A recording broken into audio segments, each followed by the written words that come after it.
నిజామాబాద్ జిల్లాలో అన్ని ఆధునిక వసతులతో ఇప్పుడున్న కాలానికి అనుగుణంగా ఇప్పుడున్న కల్చర్కి అనుగుణంగా ఒక విశాలమైన పార్కింగు, ఒక విశాలమైన అన్ని సౌకర్యాలతో ఈరోజు నిజామాబాద్ జిల్లాలో గౌరవనీయ మంత్రివర్యులు పొంగులేటి శ్రీనివాసరెడ్డి గారి స్వహస్తాలతో పైడి కన్వెన్షన్ హాల్ ప్రారంభించడం జరిగింది.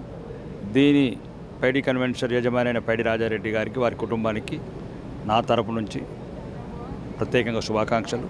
మరియు భవిష్యత్తులో నిజామాబాద్ జిల్లా ప్రజలు కోరుకున్న విధంగా వాళ్ళకి అన్ని రకంగా కన్వీనియంట్గా, సౌకర్యంగా మంచి సేవలు అందించాలని, అలానే చిరకాలం పాటు ఈ పైడి కన్వెన్షన్ హాలు ఈ నిజామాబాద్ జిల్లా ప్రజలకు మంచి సర్వీసులు అందించాలని మనస్ఫూర్తిగా కోరుకుంటున్నాను.